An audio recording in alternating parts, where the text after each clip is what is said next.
Hello and welcome to a Star Citizen monthly report. We're taking a look at what Cloud Imperium have been working on over the last few weeks, what they're focused on now in August. There are a load of updates here on Alpha 4.0 and beyond. Let's jump straight in with ship and vehicle updates. Last month, we learned that Cloud Imperium were working on 7 unannounced vehicles and ships. This month, they said, Ship Art have been working towards new milestones for vehicles currently in production, including the RSI Polaris and Zeus, as well as 3 unannounced ships. This is in addition to the production of 3 new vehicles being kicked off alongside 2 new concepts. We're expecting the Zeus, at least the CL and ES variants, as part of 4.0's release. The Polaris is also supposed to be here in our hands later this year, so that's quite exciting. With all the other unannounced ones and things, I'm expecting a lot of them to turn up for 4.0 or the Intergalactic Aerospace Expo later in November,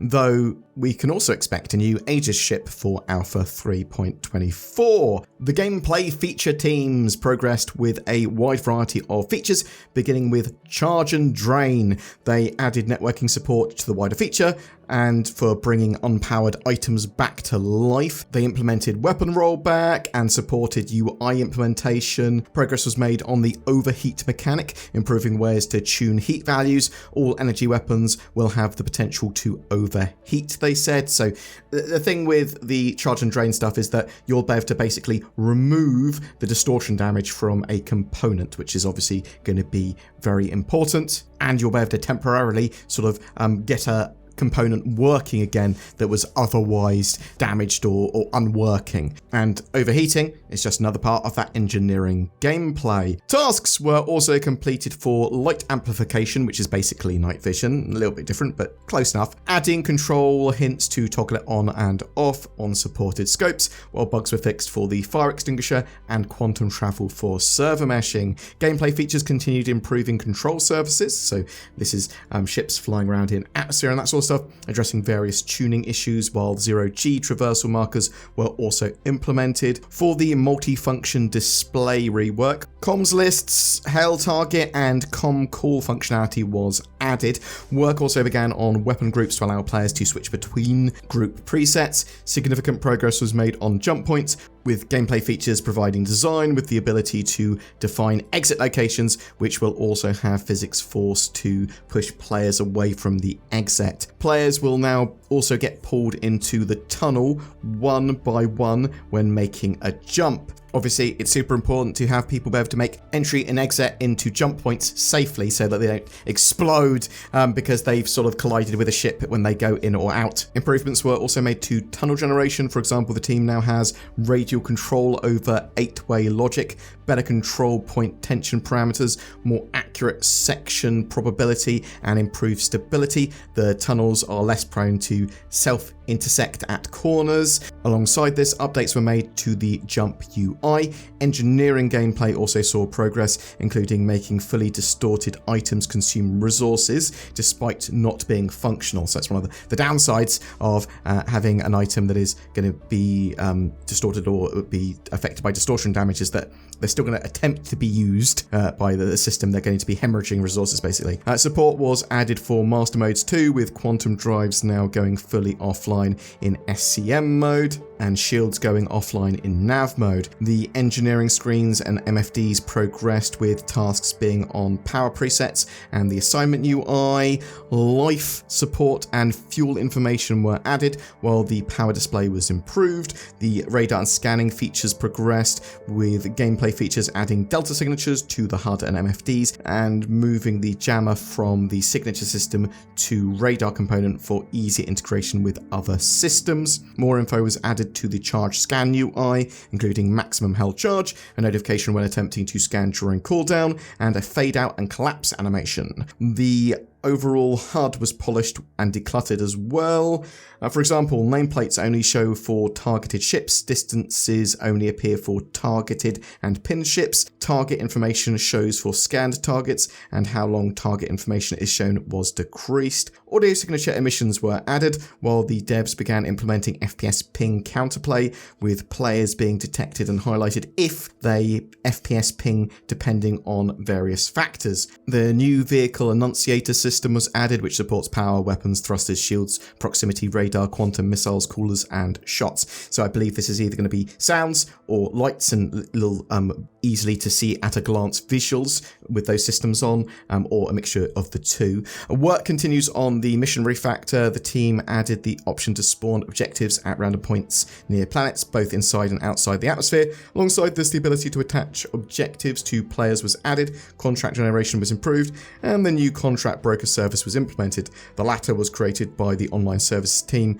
and enables full contract details and properties to be procedurally generated client-side from contract definition. Further support was given to Blockade Runner dynamic event, while various issues with the UI were fixed. The contract manager's abandoned button behavior was extended to hauling missions. Various updates were made for the upcoming cargo release. For example, they added search functionality to the item bank and freight elevator kiosk. They made adjustments to the auto-loading times based on box size and added debugging functionality to the instanced interior system. Mission Design continued working on unannounced content alongside a suite that uses individual features to create a complex form of repair missions. For the latter, they identified key structures that would be used to ensure a location stays up and running and made them breakable. Using information gathered from cargo gameplay, work began on resource gathering. The current focus is on a merchant gameplay that pulls resources from the verse, starting with mining. For example,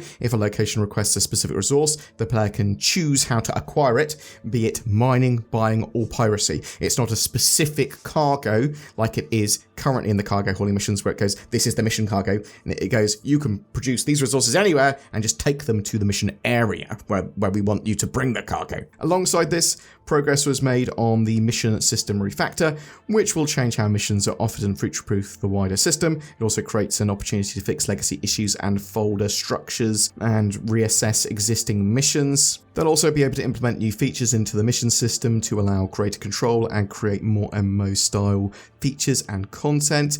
The economy team have been progressing with their tasks for Pyro, including the outer rings. They also worked on a refactor that will allow them to create and modify shops in a more scalable manner. For cargo, balancing was done to the price and time of auto-loading to give players the choice between manually loading or paying for convenience and speed. A balance pass was also done on vehicle components, including new life support systems and jump drives. Finally, the devs continue to develop their understanding of player profiles to ensure that each career is profitable according to the long-term vision of the economy.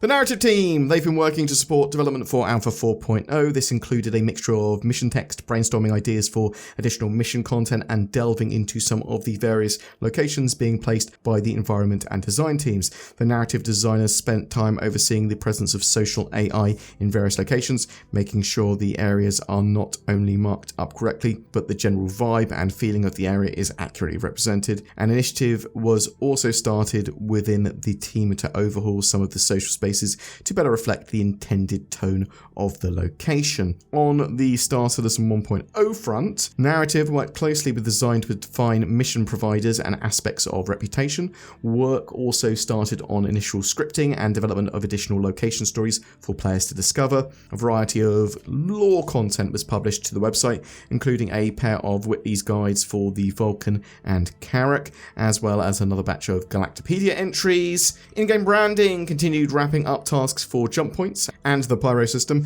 polishing content and ensuring everything fits the environment. The UI designers and artists worked on the in-game visuals and functionality for the Resource Network UI and completed the final polishing tasks for jump points. For vehicles, the team replaced the old flash multifunction displays and set up new HUDs, resulting in a cleaner and less cluttered flight experience. The UI team's tech programmers worked on performance improvements to speed up the frame rate on various parts of the UI as well. The VFX team continued to support several effects-heavy features, including jump points and dynamic fire. They also continued to work on acidic caves and completed their tasks for the RSI Zeus and another unnamed vehicle. Tasks were also kicked off for 2 new weapons. The online services team collaborated with gameplay and UI teams to introduce a significant quality of life enhancement to freight kiosks, a search bar. This new feature allows for quick item searches by name, improving the efficiency of locating items within large inventories. They also implemented optimizations to the hangar and shard stow mechanics to prevent issues and facilitate recovery processes. The team are working on potential mission and marker system features for Alpha 4.0. They visited the Manchester studio where they collaborated with the gameplay teams to ensure the seamless integration of these upcoming features. In preparation for 4.0, online services began developing a new player trade service. This will enable players to transfer funds amongst themselves without being subject to the same game server's authority, paving the way for server meshing. For Alpha 3.24, they've been finalizing the social services refactor. This extensive project, which online services have been working on for the past few months, is now ready to go live, marking a significant milestone for the team. The AI features team fixed tons of bugs with Squadron 42 and Star Citizen and sort of merging the feature sets between the two. There's lots of conflicts there that they've now resolved. They've solved issues with AI exiting and entering cover. They solved some problems with the tactical query system, which wasn't updating properly. They've added some new functionality to restrict movement areas within sort of assigned scheduled combat zones. So this included being able to set up scheduled areas and tags through the editor rather than just through the schedule. This allows the designers to more carefully control fights by giving AI areas of interest in a similar way to the existing tech for defend and attack areas, but on a broader scale. The AI team also added a significant piece of new functionality with AI groups. This enables perception data to be shared between AI within the same group, giving the designers more control over how NPCs are brought into fights and how they work together. The team reviewed and made improvements to how AI use wild lines, including adding new combat communication wild lines, such as surrendering, grenade reactions, throwing, investigation, hit reactions, loading, and perception reactions. A script was created to check duplicate and unused communication names in pursuit of the gold standard wildline setup. Tech AI, the team there continued working on AI vision and movement systems for server meshing. This will allow NPCs to transition from one server to another without losing their previous context. Various optimizations were made too, including to the observable and vision components and to collision avoidance when NPCs fly ships and drive ground vehicles. Updates were also made to the tactical point system queries used by ship AI behaviors. Very much looking forward to AI being able to use ground vehicles properly and then build those into missions, potentially build those into boss fights and that sort of stuff as well. Character art began working on utility armor. They also progressed with specialist armors, supported requests for character customized stuff, and worked through a selection of art debt for loot items. The character concept art team explored new designs for fauna, while the hair team progressed with additional hairstyles. Boom! That's it for your monthly report today, and that's what kind of CIG are focused on now in August. Obviously the stuff that they've completed loads over the last few weeks. I am very much looking forward to what those unannounced ships and vehicles are. I know some of them are going to be appearing at like 3.24, 4.0, Intergalactic Aerospace Expo, maybe CitizenCon. There is just tons and tons of work going into Alpha 4.0, but obviously loads of stuff beyond that. Are you excited for Alpha 4.0? Do you think it will turn up this year? It should. And if so, when do you think it will turn up this year? Are you expecting it before CitizenCon, at CitizenCon, in November, December? When? Please check out all the other videos on our channel if you're interested in Star Citizen stuff. We cover it daily, so go check those out. Thanks for watching, and ask questions in the comments below because it helps us work out what videos to do next and gives us an idea of what the community is talking about and allows us to, get involved and interact with you. You stand at the pearly gates. The winged being there weighs your sins against the weight of a feather. You are found wanting. Not a problem for NordVPN.com/BoredGamer though. Just change your location. Boom! You're in. Bypass your sin. Get nordvpn.com/BoredGamer. Probably not a tagline that Nord wants, bypass your sin, but that's what they're getting. Maybe they want one about its added security, privacy, or accessibility. Pah, everyone knows that. You get that at a touch of a button. Click these links below to get great deals on that VPN service. Every month we give away a ship, and this month of August is all about your favourite ships, because it's the ship showdown. My favourite ship is the Mercury Star Runner, and I don't want to give one of those away, but I will. It's a fantastic little multi-role, multi-crew ship. It's got a bit of cargo space, it's got room for a little vehicle, it's got a good amount of firepower, perfect little mission runner. In the future it's going to have data running, it's good for smuggling, it's got lots of secret little hidey holes. I absolutely love this ship. All you need to do to be in for a chance of winning that is comment on any of my videos made during August. Also, I would love to know what your favourite ship is. If you would like to further support the channel, consider just commenting or liking, subscribing. That all helps. But also there's the join button under my videos. That goes a huge way to allow us to make daily content on Star Citizen. There's also Patreon, sharing the videos, direct donations. There's links to all of that down below. Thank you so much for watching to the end. You take care and have a great day.